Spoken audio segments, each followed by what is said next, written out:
So I think we'll start off with some introductions. So I want to thank Donna and both Joy for being here today and giving our participants some needed knowledge on what's going on with this whole COVID. The idea of the webinar is obviously to talk about the bounce back and dealing with the financials aspects of it. However, we've already had some questions with regards to opening common areas. But before we go into it, if Joy, you'd be so kind to introduce yourself, say a little bit about yourself and the firm. Yes, good afternoon, everyone. It's a pleasure to be on today and to talk to you a little bit about how we think associations should be dealing with any sort of increase in collections or delinquencies that they may be having in their community. To give you a little background on myself, I have been with the firm for approximately 11 years, and I'm the managing shareholder for the Collections Foreclosure Practice Group for the entire state of Florida. So we've had a lot of experience in dealing with these types of issues, both from the Great Recession and then also as we've seen things kind of go up and down in the last, 5 to 6 years. So I'm very happy to be here today, and I look forward to giving you all some suggestions and strategies that you can use moving forward. Great, thank you, Joy. Next up, we have Donna Berger. Donna, if you want to say a little bit about yourself and the firm as well. Of course. And you know what? I'm going to start, and I'm going to use my full name, Donna DiMaggio Berger, on the off chance that my parents are watching this. I'm a partner in the Community Association Practice Group at Becker. I'm a transactional attorney, so unlike my colleague Joy, I handle general corporate representation for associations. Typically, that involves legal opinions and preparing amendments and reviewing contracts. But as I'm sure you can imagine, my phone's been ringing off the hook for the last 9 weeks, and the predominant questions are COVID-19 related. So super excited to be here. I should mention I'm a board certified community association attorney, if that means anything to anyone listening. And I'm sure we've got a lot to talk about over the next hour. So thanks for having us, Raphael. No problem. Thank you, Donna. And myself, my name's Raphael Aquino. I'm one of the co-founders of Affinity Management Services. We are an association management company. We service from Palm Beach down to Monroe County. And I'm here today to help answer most of the questions that have come up, and hopefully get the assistance of Joy and Donna to answer those questions that we may not have the answers to. So without further ado, I guess we'll start with the first question. The idea of the webinar is to go over the finances.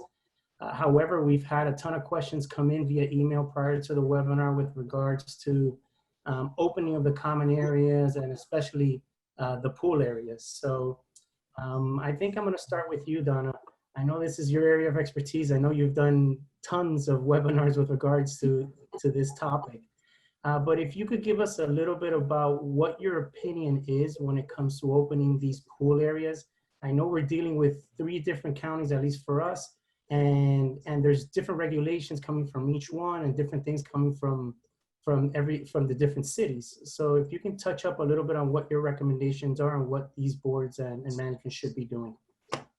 Sure. Well, for everybody listening, I want you, first of all, to consider that these local orders, whether it's your municipality or it's your county, they represent the floor or the minimum of what you as a board should be considering when you're discussing whether or not to reopen your pool deck, and ultimately all your amenities, whether that includes a gym, outdoor tennis court. So you have to understand that these orders, whether, we were talking today about the Tri-County area, Broward, Dade, and Palm Beach. There's a lot of questions. There's a lot of gaps in these orders. They're not going to answer all your questions. You can pick and choose from them, but certainly your board is the most local government as it pertains to your residents, and you may decide that you need to have more stringent protocols in place than even what these orders are offering you. So that's the starting point. You are not required to follow these orders exactly if you want to be more stringent. Now, if you want to open your pool, you can't fall beneath the floor. You can go above the floor, you can go up to a ceiling, but you can't fall beneath the floor. So if we could take a moment and just talk about pool and pool deck, because that's what most people want to know about. If you're in Palm Beach, that order said that the pools shall reopen, subject to certain guidelines and requirements. The Broward order said pools shall remain closed unless you open them, and you can do so subject to some requirements. So it's kind of semantics there we're dealing with. But in both cases, Broward and Palm Beach, we have some pretty stringent requirements that your board must follow if you're going to open. So the first answer I'm going to give you is, if you can't meet these requirements, you should not be reopening. And those requirements include in Palm Beach, you need to have reduced capacity. You need to have somebody monitoring the pool and the pool deck to enforce social distancing. You need to have your shower facilities closed, and you need to have somebody cleaning. And I get the question all the time, Raphael, well, we've got the manager in the office and there's a video camera. Is that monitoring? That's not monitoring. That is not what Palm Beach contemplated. And actually, we reached out, and Palm Beach County officials clarified, and basically they pushed it right back on the volunteer boards and said, folks, if you can't properly monitor these pools, you should not be reopening them. Another question that came out was, okay, we didn't have in our budget, and I'm sure Joy's going to talk about this later on, we didn't have in our budget a line item for a pool monitor, for somebody to sit there all day long and monitor the pool. Could we use volunteers? Can we use board members to do this? Palm Beach has actually clarified and said, sure, but you still got to make sure you're complying with our order. If you're asking me if I think it's a good idea for a volunteer or a board member to be monitoring the pool, my answer is a strong no. This is not like a volunteer who's planting daisies in the green areas. This is a volunteer who there is a very high degree of likelihood that an altercation or at least a dispute could occur if they have to go up to people and correct their behavior. We all know how much people like to be corrected. So I would say, number one, if you're going to use volunteers, you better contact your insurance agent and see if you've got coverage. But I don't think using a volunteer, an owner as a volunteer, or even a board member is a good idea. If you're going to reopen your pool, you're going to want to make sure you've got professional staff to monitor it, which for many communities means you don't necessarily have to reopen 7 days a week, 10 hours a day. You may want to start out 3 days a week, 4 hours a day, see how that goes. You're looking at our counties and our cities. Everybody is engaging in a phased reopening. Nobody in our counties or cities has flipped a switch and we're back to January 2020. This is the same mindset our volunteer boards, even though your people are pressuring you, and God bless you for resisting the pressure, this does not mean you need to go back to business as usual 7 days a week, 8 to 10 hours a day. It's baby steps. Correct. I mean, we've had, from at least our client perspective, it's been a bit of a mix. So we have boards that completely understand and say, listen, it doesn't make sense to open the pool. We're not going to be able to meet the guidelines. But then on the other side, you have board members that just want to open the pool. When it comes to those kinds of situations, for those that really want to open the pool, Donna, and they have the right to do so, we're recommending to have some rules in place. What steps do you believe should be taken for those boards that really do want to open the pool, and even though they're meeting certain requirements? Should they be passing any particular rules? Sure. Yeah, well, a couple things. I know everybody wants to reopen the pools, but you also have to take into account your particular challenges in your community. Are you a 55 and over community or another community where you have a particularly large percentage of your residents who fall into the vulnerable demographic in terms of potentially acquiring this disease? So that's number one. If you're 55 and over, or you have a vulnerable population, that is certainly a factor you cannot avoid factoring in. If you have a confirmed infection, Raphael, I just had a client that had the pool open because they could. They were in Broward County. They limited guest usage. They, took all the pool furniture away, and they told people, bring your own furniture down. They just had a confirmed infection yesterday. That person was at the pool last week. That pool's getting shut down again now as a result. If you know you have a confirmed infection, that's another factor that needs to go into it. But in terms of your question on the rules, yeah, absolutely. The rules, some associations are actually saying, we're not going to put out the furniture, bring your own, and then they're marking out on the pool deck where the chairs need to be, where they need to be placed. They are prohibiting guest usage. In Broward County, you have to do that. In Palm Beach, you don't have to, but you probably should limit guest usage as part of your phased reopening. And of course, they're jumping on or should be jumping on any violations because that can get your pool shut down real quickly. And again, you don't want to be operating beneath the floor. If you can't manage having that pool and pool deck open in compliance with the orders, it shouldn't be open because it's very clear that the liability, the potential liability rests with the board, not with the owners. Even if you attempt to say, hey, we've got signage posted, swim at your own risk, that's not going to protect you in the event somebody acquires a communicable disease at the pool. Correct, correct. No, and you've been hearing all kinds of things. I've heard recently, I mean, I don't know if it's a true statement yet, but there's certain large firms already looking at this kind of situation and seeing who's opening, what they're doing, so they can potentially put some kind of class action lawsuit. So, you know, it is scary. I think it's better to err on the side of, you know, being cautious to avoid these kinds of potential issues. And at the end of the day, we have to remember that a lot of people, they were saying 50% are asymptomatic. So you'll never know. They may not have a fever. They may not have anything, but yet you're opening the pool area and you're impacting the entire association. Well, Joy's the litigator, and she's going to tell you about interrogatories. But I'm already looking at the interrogatories. Oh, you opened the pool. How many days a week? How many hours? Did you have a monitor there every day for every hour? I mean, I'm already seeing them in my mind. And the answer to why you opened in the midst of a pandemic cannot just be because we were getting pressure to do so. You have to have a good reason. The answer needs to be the county permitted us to do so, and we reopened in strict accordance with those county guidelines. If you can't answer that affirmatively, you shouldn't be reopening. Correct. Have you seen, Donna, at least from your side, have you seen a lot of your clients reaching out to create these rules and taking that step? Because, you know, we're trying to explain to our board members that these are business decisions that you have to make. You know, you have to work with your partners here.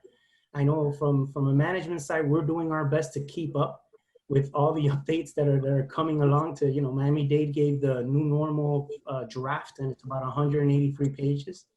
Are you seeing a lot of your clients reaching out and really taking that step of getting the proper advice that's necessary? Yeah, I am really proud of our firm clients, Raphael. They, as I said, our phones have been ringing off the hooks. They got early on, they worked with us to create COVID-19 emergency plans. So while we're in the process, you know, weeks ago, they worked with us to create those protocols, to have the foresight to say what needed to be closed early. And now they're working with us on revising those protocols. So to the extent that they can loosen up when it comes to allowing realtors to perhaps come back in or allowing contractors to come back in, we're now into the next phase here of revising the initial protocols we put in place. And of course, we're in the enforcement phase as well. So yeah, to answer your question, I'm really proud of our boards. They've been on top of this. And look, nobody could have anticipated serving on a board. I feel for all those new board members who got elected a month before a pandemic struck. I'm sure they're wondering right now, what did they sign up for? So I have a question. I have a question here from one of our guests that asked, with regards to ADA and removing furniture, are there anything that they need to be concerned of? You know, I just had that question come up in a client where it was a Broward County Association. They removed all the pool furniture, and we had a woman say, well, I can't bring my own furniture down. It's going to be the same evaluation, Raphael, as any other request for reasonable accommodation. If that individual happens to be hearing impaired, that doesn't necessarily mean that they can't take their pool chair down to the pool. So the first thing is, do they have a legitimate disability that would require assistance in the form of maybe the association sends somebody to bring that individual's pool furniture down, or maybe they leave a particular chair out for him or her. But it's going to be the same evaluation as do they really have a disability that would prevent them from taking their own chair down or getting a member of their household from doing so? And then B, is what they're asking reasonable? You know, the big fear always here would be everybody's suddenly going to say, I can't bring my chairs down to the pool. And in that case, you may have to shut the pool again. So. Yeah. Excellent. So why don't we switch gears here a bit? And I know this is a hot topic with regards to the finances, and I know that's your area of expertise, Joy. Could you tell me what has your firm seen thus far, if any, increases in any potential collection cases? Have you guys seen any increases as of yet? So we've actually remained very busy this entire time. I don't know and don't necessarily think it's tied to the current pandemic. I think that those effects will probably be felt in the next, 90 days or so. So I think that, when this originally started in, let's say, March, it takes, 2 to 3 or 4 months for things to really start having an effect in terms of your collections, for a couple of reasons. One, owners might not start feeling the effects themselves, but then you also have quarterly dues instead of monthly dues for some associations. So we've remained very busy, and I have to say, haven't had a lot of owners contact us and say that they have lost their job or the hardship. It's more that we have cases that are kind of end stages, and they want a little additional time because of the fact that they don't want to have to find a new place to live, let's say, because of the current, pandemic. But we're not seeing a huge increase in people coming to us and telling us that they're having hardships because of the pandemic, but I think that that's going to be coming down the pipe. A lot of cases that we already had in our pipeline were cases that, these owners had issues even before the pandemic. So I think it's going to start happening in the next, 2 to 3 months, that we're really going to start seeing an increase in owners coming to us and asking, or associations coming to us and telling that their owners are asking them for forbearance agreements or some sort of, accommodation because of the virus. Of course. Yeah. I mean, from our side, we're kind of seeing something similar. I do believe as well, just as you do, Joy, that it is going to take some time. We're on a staggered. It's going to take a little bit longer. We benchmarked February and March and April, we saw about a 1% increase. And we just ran some quick numbers, even though we still have about 15 days left in this month. But we are seeing a double, now a 2% additional this month. So I think it is going to happen a little bit later down the line. The reality is that, not driving fear, but there are 34 million people without jobs. So it's the largest ever in history. So there are going to be impacts to our industry. I just believe that we just have to strategize and take the right approach, listen to your advisors that give you the recommendations so that you do the right thing for your community. Now I'm sorry, go ahead. No, I was going to say that's the key. Every community is different. You have a lot of communities where you have mostly retirees, so they didn't have jobs to begin with to lose. So you also have communities with families, and maybe they can work from home, or they are working from home, or they aren't able to work from home, or they were furloughed. You also have communities with, let's say, a younger demographic that are maybe in the service industry. And those are the people that I think have been hit the hardest. So I think that every community has to look at their particular demographic. And what I would really caution communities against doing is proactively telling their owners that they don't need to pay. So it's every community, listen, we have to be understanding in the current situation that some people have lost their jobs. I mean, obviously there have been some administrative orders out there where you're not allowed to evict tenants if you're a landlord for non-payment of rent. So clearly, as an association, wanting to work with your members is key, but I think that you don't want to go overboard.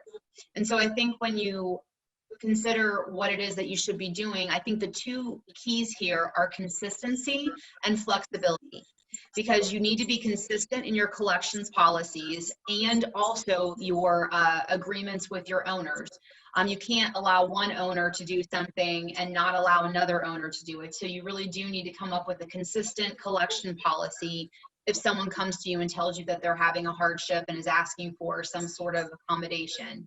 And you also need to be flexible and understand that, it's very likely that they will be able to have some sort of arrangement with you that they'll be able to pay, any arrearage, moving forward or, down the line. And you really just have to look at what they're asking you to do. And I also don't think there's anything wrong with asking them to show you or prove that they're actually having the hardship that they're talking about. Because I know people who, especially let's say since this prohibition against evicting someone for not paying rent came out, I know there are people who have decided not to pay their rent. They still have their job, they're still working, they literally have no hardship, and they just decided to stop paying their rent because they knew the landlord couldn't do anything about it. Well, that's going to come around to bite everyone in the butt, as it were. I mean, it's going to bite the tenant because they're going to have to make it up, and it's going to come back to, to bite the landlord because the landlord is in a situation where they're probably still paying their mortgage on that property. So the key here is that you don't want to proactively tell people not to pay, because if you do, everybody, or at least a lot of people, are going to take advantage of that by not paying, and then the association is going to find itself financially strapped, where they may only have a few owners who can't, remain current on their payments, and they need to come into some sort of agreement. And a lot of times with association budgets, you have a little bit of flexibility built in there. You have a little bit of extra, that you might be able to use to cover your bills, or just in general, you may have, been very financially sound in preparing for these types of things. You can weather a few owners not being able to remain current, but if you tell your owners that they don't have to pay, then it's going to go to the bottom of the bill stack, because nothing's going to happen. Yeah, Raphael, Yes. to Joy's point, Joy, your point is so spot on. I actually had an association where an owner asked, can you waive the assessments for a while? And the response was, but you're on a fixed income and nothing's changed. And she said, nothing ventured, nothing gained. I mean, you're going to ask, you don't want them, and this is a little bit like what we read about with a lot of companies that didn't need the PPP funds, applying for and taking millions and millions of dollars. Many of them are now giving it back, but we've got some of that mindset. And I think you just touched on it so perfectly. You want to be able to help the people who truly need the help.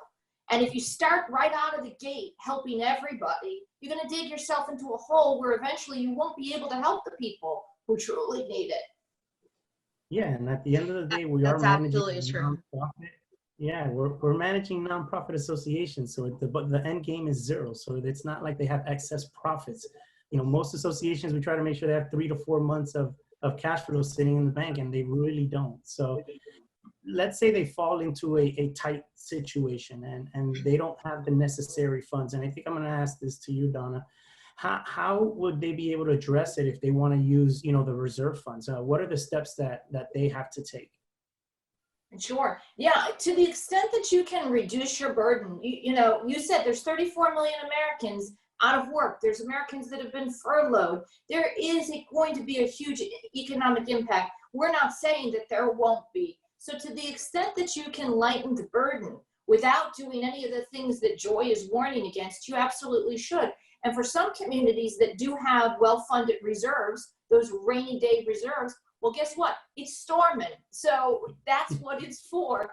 But there's nothing in the emergency powers. So when I talked about emergency powers early on, or maybe I didn't, but I'm talking about it now. Your emergency powers as boards are in effect until now, July 7th, because Governor DeSantis has extended his original order that he issued on March 9th. So at least through July 7th, and I believe it'll probably go beyond that, you have emergency powers. The emergency powers were the powers that allowed our boards to be able to say, we're closing down amenities because it's too risky. Unfortunately, those emergency powers do not allow you to tap into reserve funds without a membership vote. So if you have reserve funds and you can use them and you can say to your owners, why don't we take a little bit from reserve and let's lighten the load? I have a feeling that's probably going to be a pretty popular vote and people will approve it. Just like many associations, I'm sure, Raphael, many of your communities have a line of credit. And I know a lot of our clients tapped in early and got cash because they were afraid, rightfully so, that some of the banks may freeze the lines of credit if too many people were drawing on them. I don't think that happens. So I think if you do have a line of credit, you could tap into your line of credit. I also don't think it's too late to get a line of credit if you need one right now to help you. So there's a couple different things you can do. Correct. No, and that's an excellent point, Donna, with regards to the line of credit, because we have been able to help several associations. And the best way of working it for those that haven't is to try to work it something similar to a construction loan, where you're drawing upon it and you're only really paying interest payments. And then at one point, you can convert it into something that'll amortize over X amount of years. so that way the impact right now is gradual, not all at once where you're paying that interest, because obviously you probably didn't have that line of credit budgeted within your association budget.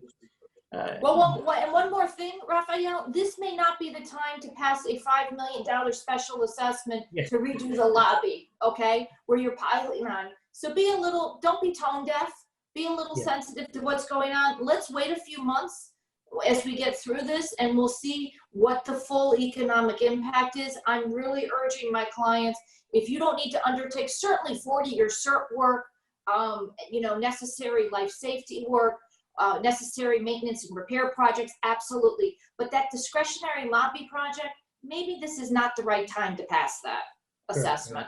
I would totally agree, unless it's like an emergency for a cooling tower or something. So There's no emergency new couches. No, definitely. Well, it depends who you ask, right? Now, we've had the question asked 1,000 times, and we've answered it, but I'd like to get your opinion on it of hey, we're not using our amenities, so we don't want to pay the portion that goes to the maintenance of the pool or the maintenance of the gym and so forth. Joy, I guess maybe what's your opinion on that? Sure. Well, the payment of assessments is not tied. There are two different things there. So the owner's liability to pay for assessments is not tied to whether or not the association is maintaining the common elements. That's not exactly what you just said, but it does, it equates. So the owner's responsible to pay the assessment by virtue of their ownership of the property, and as long as the assessment was properly adopted by the board. And we're talking about regular assessments typically here, so those were passed in the annual budget. And so even though they can't use the amenities, the association is still maintaining those amenities. They're still maintaining the pool, they're still maintaining the gym, meaning, it's the only reason they're not being able to use it is because of what's currently going on. And you can't parcel out that portion of the assessment that goes to that, particular item. But there's case law that's very clear that the two things are not tied. So the issue with the assessment, is the liability for it is by virtue of your ownership. Doesn't matter if the common elements are being maintained or if you can or cannot use them. Of course. So they don't have the option to do that now. Let's say that they want some kind of assistance. What do you recommend when it comes to payment plans? Or if they actually step up and say, listen, board, I'm having a difficult time. You mentioned earlier about providing some kind of evidence. What kind of evidence would you request? So I think that, something that could be requested is something showing that you've been furloughed, something showing that you're pulling unemployment versus your regular paycheck. Some people that have been furloughed are still getting their paycheck, with the loans that were given. Those loans were given with the intention of you keeping your employees employed, even if they weren't actually working, right? So I think that, asking for some sort of proof of that is not unreasonable, okay? I also think that when you're coming up with some sort of a collection or some sort of plan to deal with the delinquency, there are a couple of ways that you could do it. If you have quarterly assessments, perhaps instead of requiring them to pay the full amount on the first of the month of the first month of the quarter, you could allow them to make monthly payments as long as the last payment was received on the last month of that quarter. So you could have them spread the payments out. One thing you could do. Another thing you could do is you could come up with some sort of, even if they couldn't, if it's a monthly assessment, even if they couldn't pay the full amount, then you could kind of structure it a little bit. Okay, like for example, 3 months, we'll allow you to pay X amount, which is not the full amount of the assessment. And then in 3 months, you'll need to, make up the remainder, or, you'll have to start paying the regular ongoing amount in 3 months, and then we'll give you an additional 3 months to make up the amounts that you weren't able to pay for the last 3 months. There's different things you can do, but the key here is that if you offer it to one owner who comes to you and asks for it, you have to offer it to another owner. And this really comes into play is if you have an owner who's been habitually delinquent or behind, okay? Yeah. Even so, we're dealing with a different thing here. We're dealing with, the issue with, with COVID-19. And if they can show that I lost my job, I know I was already behind, I know it didn't have anything to do with that, you still need to work with them in the same way that you would work with an owner who never had a delinquency prior to COVID-19. Because the biggest thing we find when it comes to defending these types of collections actions or lawsuits, you never want to have to, I never want to have to go in front of a judge and explain why, the person who lives next door to the board president got this deal and the other guy did not, right? Even if there are reasons, as a board, you have to understand that strategically, there are reasons why you need to treat everyone the same. There's actually, case law and selective enforcement, which kind of comes into play here if you're not treating all your owners the same. But I think also to kind of talk about these types of arrangements, you have to have some kind of arrangement, okay? I don't think that you should just say, it's fine if you don't pay for 3 months and then you can start paying again. No, you need to have some sort of plan in place. And as an association, you can come up with a policy or a general idea of what you will agree to. But then I would recommend that your attorney actually draft that and have the owner sign it, because then the owner understands if they default on it or if they can't follow through, that there will be consequences, and the attorney already knows about this. So I would definitely recommend doing that, and I don't recommend allowing an owner to just not pay you for a specific amount of time. Of course. Now it's been our approach to follow what the collection policies are within the association documents. With regards to that, Joy, would you say that should be somewhat lenient or just stick to what the collection policies are within the documents? So I think that it's important, kind of going back to what we initially talked about not proactively telling your owners that you won't, that you're going to forgive assessments. I think it's important to follow your collections policy unless an owner has proactively come to you and told you that they're having a problem. So if you have an owner who's delinquent, not had a conversation with them because they haven't come to you and said anything, if you have a policy of turning the account over to the attorney if they're delinquent for 60 days, turn the account over when they're delinquent, all right? And then what will happen is if they get the letter from the attorney and then they contact us, tell us that they're having a hardship, that's when you want to work with them. So I think you want to follow the policy that's in your documents. You need to follow that unless you've been proactively approached by an owner who has an issue. And the other thing I wanted to talk about briefly is a way that you can try to help your owners is to temporarily perhaps waive interest or late fees that you might otherwise be collecting. But you need to do that across the board. So if you have an owner who pays, on a regular basis, but they pay, let's say, on the 20th of the month, and your late fees are on the 15th of the month. If you forgive late fees for a 3-month period, let's say, you also need to forgive that owner who is paying on a regular basis, but paying late. Again, it's all about consistency.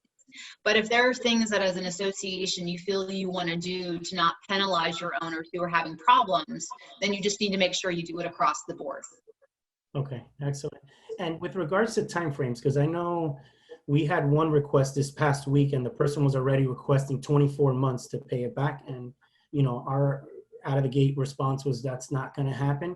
What would you say is a decent recommendation right now in the situation that we're dealing with? What would you say is the max time? I know every association is different and their economic position is different, but you mentioned of doing 3 months with certain terms and then 3 more months. What would you say is like the maximum that at least your firm would do in cases such as these?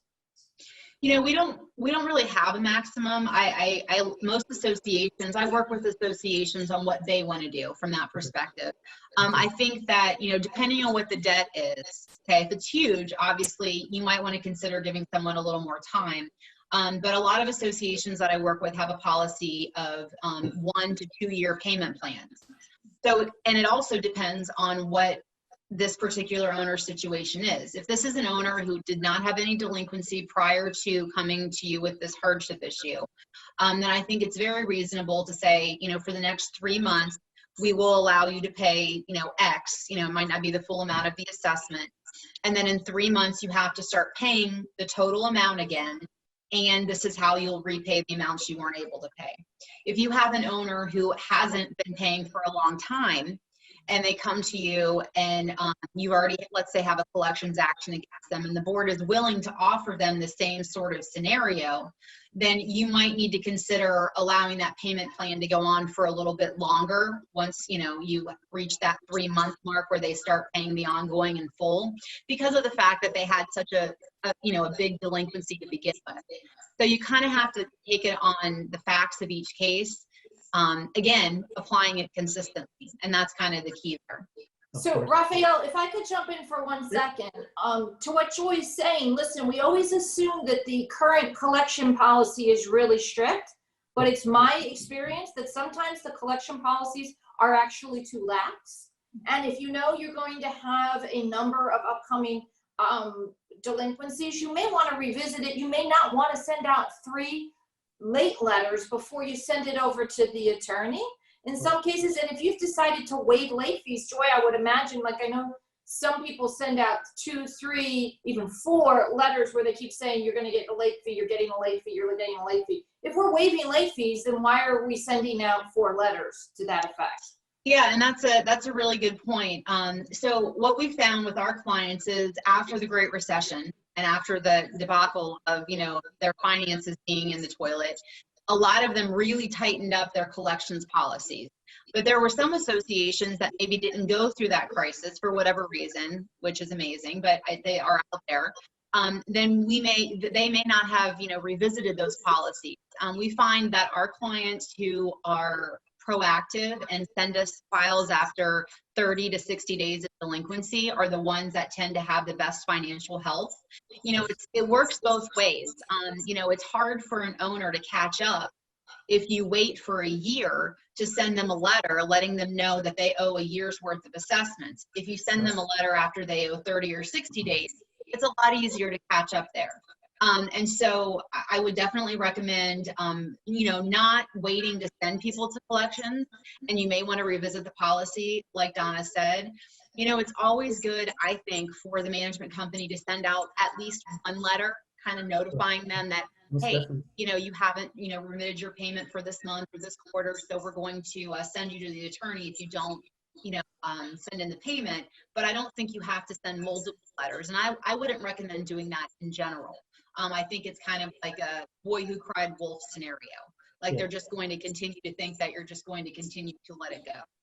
Of course, and also an important point to keep in mind is that if the units are rented, especially since, you know, the last economical crash, most condos, at least what we've seen, they're in the 40% rental, unless you're a non-rental building. You do have the ability to be able to collect from those tenants should the owner not pay. So the minute they stop paying those maintenance fees, if you have the contact information for that tenant, I would already start sending the letters as well to that tenant so they can start paying the association, because, you know, it's your fiduciary duty to make sure the cash flows for your association are strong.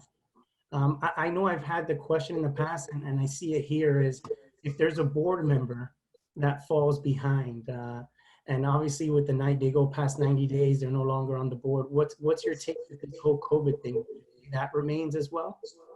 Yes, I think it does. I mean, that's the statute says what the statute says, right? You don't really have a lot of leeway there. However, you know, there's always room to come up with a creative solution. So if you really do have a board member who has always been current, they lost their job, they're having some sort of difficulty, first of all, if you are able to enter into an agreement with them, some sort of payment agreement, they're no longer considered delinquent, okay? Having an agreement as to how you pay the assessment, okay, is not the same as being delinquent by just not paying it all and having no arrangement. When we enter into a stipulation for settlement with someone, an owner who's been delinquent, they're no longer considered delinquent as long as they remain current on that payment plan. So that's one thing.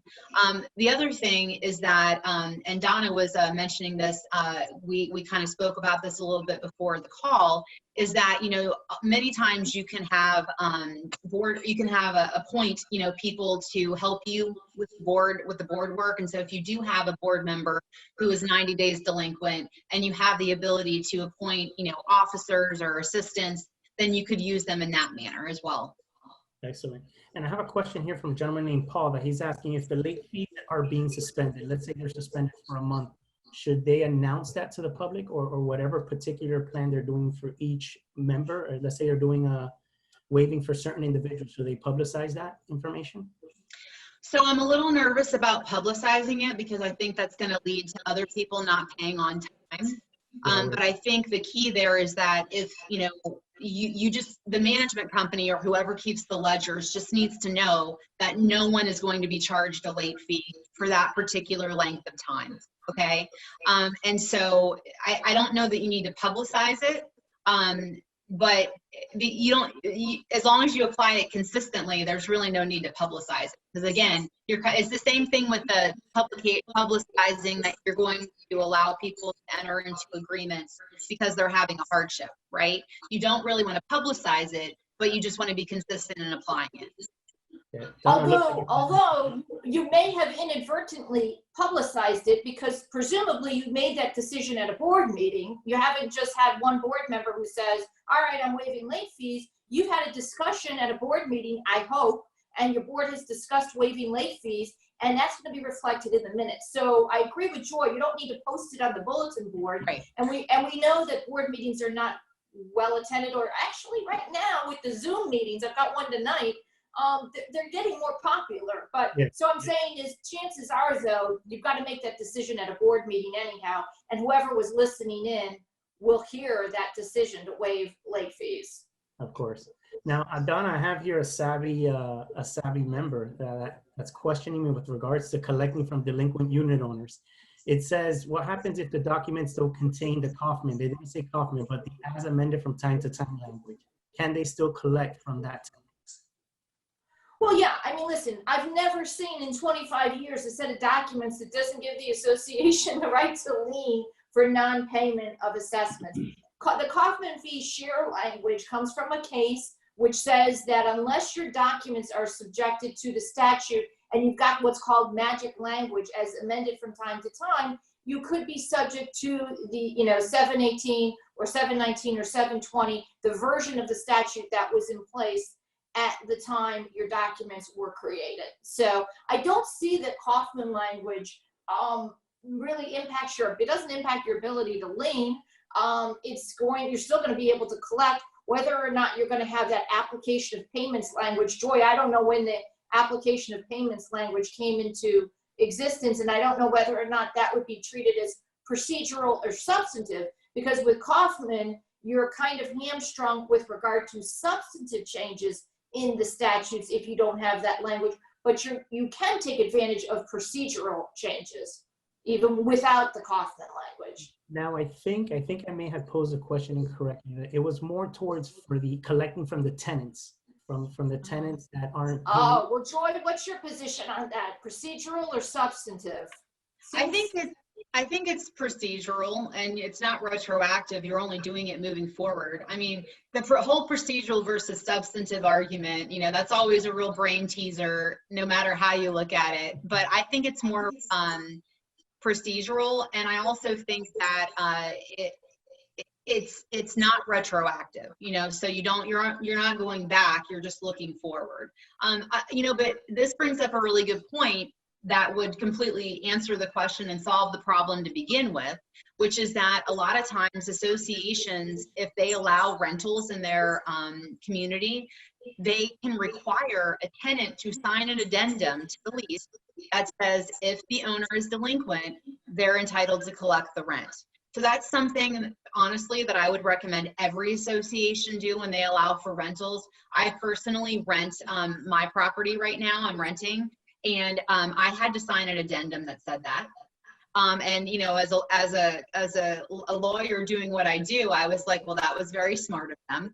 And so that is a way to solve it altogether, so that way you don't have to worry about it. But I have to tell you that I've never had anyone raise that as a defense to a tenant rent demand letter. But creative minds like to raise creative arguments. Well, to Joy's point, shameless plug for my department, which is community associations. Many of these questions, Raphael, that are cropping up, like, can we assess for the cleanup costs if we want to allow people to move in and we want them to pay to clean out the elevator or the corridors? yes, we can amend your documents to say you can specially assess, and then goes over to Joy's department and she collects on that. This is a great time to think about amending your documents, to adding in some of the protections that this crisis has revealed. Correct. No, and now more than ever, now people have completely adapted. The people that always said technology, I don't know how to use it, they've quickly adapted. And you're seeing everyone. I mean, this is how you have to speak with your family, with your friends nowadays. So if you ever wanted to amend or use technology to take advantage of it, now is the time to do it. We have a question here from an owner, Donna. I think I want to ask this to you. There's a management company that wants to do the cleanup work on behalf of the association. And they're basically stating that do they have to allow the management company to do it because the management company wants to do it? No, you don't have to. Again, look at your management agreement, but hopefully you had that agreement negotiated and heavily vetted. But unless the agreement absolutely requires you, and I can't imagine, because none of those management agreements contemplated a pandemic, the answer is what makes you comfortable. I know a lot of management agreements require the manager to serve as a GC when it comes to post-casualty repairs. The reality here is I wouldn't be in favor of that, and I'm going to tell you why. It's circular. Your management agreement requires the association to indemnify the manager, in many cases, for the manager's own wrongdoing or negligence, even sometimes gross negligence. So no, I think you're better off when we're talking about sanitization practices, Raphael, is that the question? I think you're better off getting a company in there, a ServPro, one of those companies to come in, make sure that contract has them covering and indemnifying the association. Sure, and I would agree 100% there, Donna, just because there's been so many people that have pivoted into this industry of cleanup. I mean, you have pest control companies, and you want to make sure whoever you're using to do that cleanup work has the proper licensing, using the proper chemicals that are FTC. The CDC, Raphael, just released very specific guidelines regarding sanitization. So yeah. And now when we were mentioning with regards to the emergency powers, how much power does the board have with regards to, let's say, pulling the line of credit? What steps do you believe they should take should they decide to do a line of credit to help them get through this? Well, the emergency powers are not unlimited, and we have to understand that those emergency powers were crafted as a response to our 6-month hurricane season here in Florida. So they're not exactly a great fit for some of the things we're dealing with. And again, getting back to amending the documents, I would strongly urge every board member listening to this webinar to consider having your association attorney incorporate emergency powers into your documents on a going forward basis. That way we don't have to wait and see when the state of emergency ends at the state level. It'll be in your documents, and you don't have to deal with that. In terms of a line of credit, the emergency powers don't address that. You're going to have to look back at your board, at your governing documents, and see what constraints you have in terms of obtaining a line of credit, and you're going to have to follow what your documents say. And this is why it's good to have this stuff in place before you need it. Correct, totally, yeah. So basically the emergency powers, and I want you to reiterate this because I know we've had several calls on that.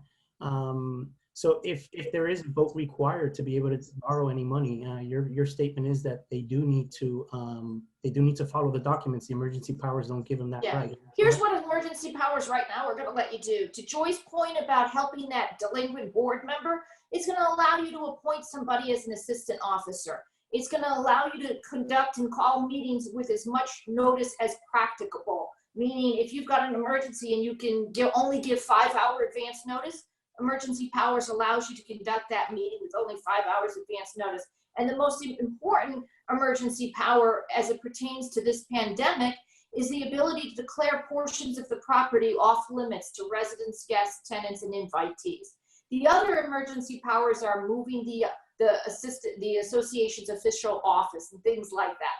Things that aren't really pertinent right now. Correct. And now with let's say with the opening of offices, I mean, we're getting that question right now. We're limiting the visits. It's either appointment only, and now we're kind of moving over to appointments via Zoom for the residents. What's your take on the management office, and what steps the board should be taking?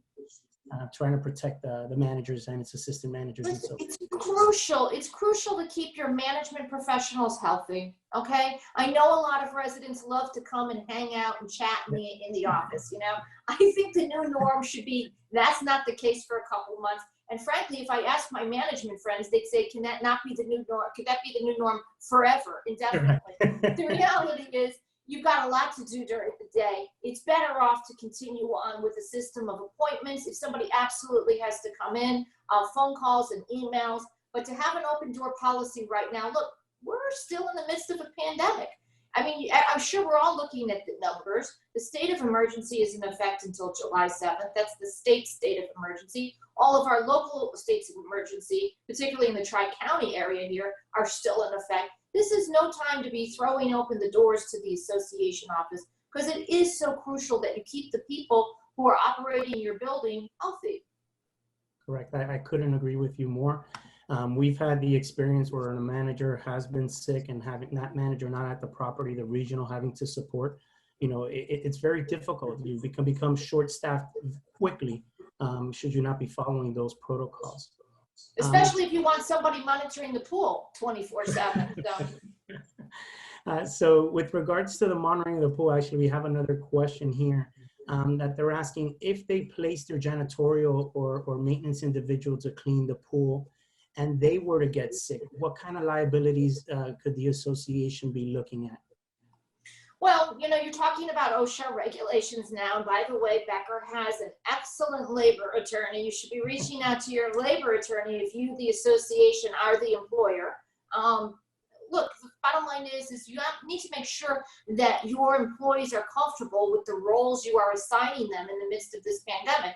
And I'll give you an example. For our people in some of our communities that had to self-quarantine, either because they came down from New York or New Jersey or Connecticut, or because they had an infection, a confirmed infection in their household, many of my clients had to assign staff to go dispose of their trash, pick up of their trash outside their door, had to deliver mail, help those people so they were complying with the quarantine.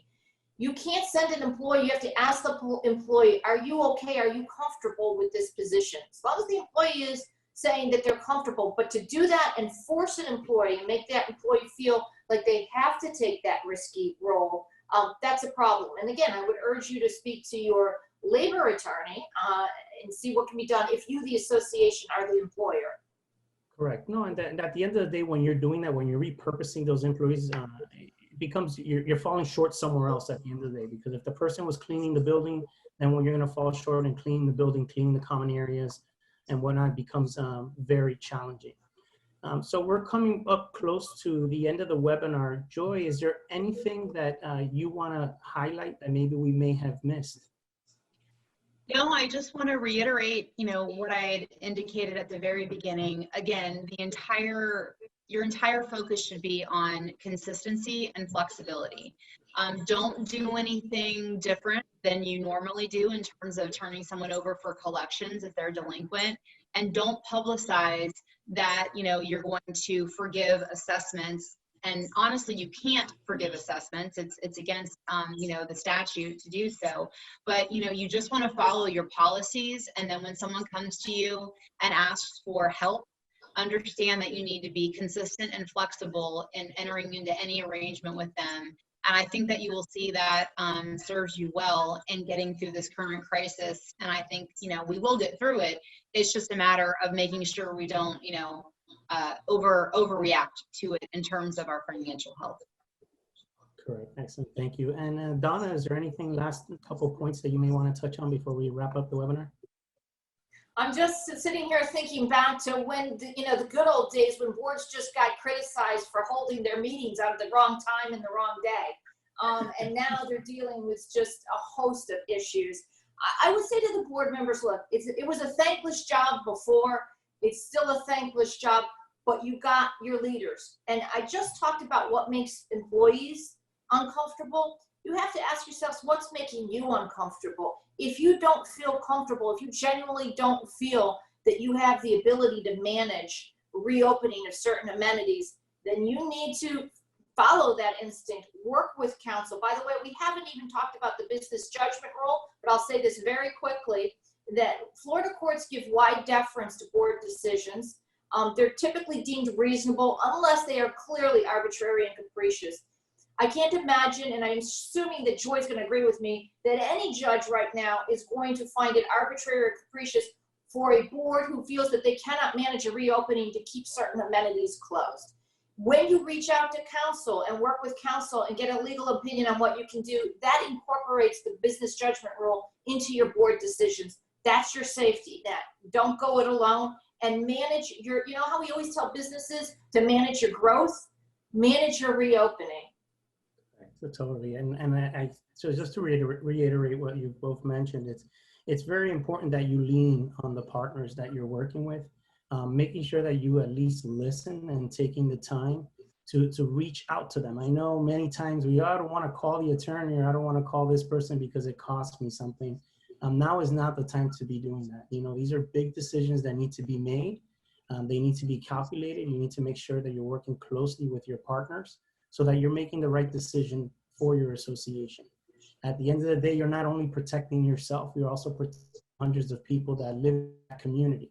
And for those that are in condos, you're in such a close proximity to each other that you need to be even more cautious with what you're doing. Take the slow steps. We're going to get through this. It's only a matter of time, but be patient, because the impact could be long, could be a lot if you make the wrong decisions. So I wanted to wrap up by also thanking Donna and Joy and your team there at Becker for putting this, for helping us put this together. I also wanted to my team at Affinity for helping put this together. And more importantly, I wanted to thank all the board members and managers that attended. It really says a lot about you and the knowledge that you're looking to obtain. So we want to thank you all for attending. Thanks. Thanks, everybody. Thank you. Bye-bye. Bye-bye.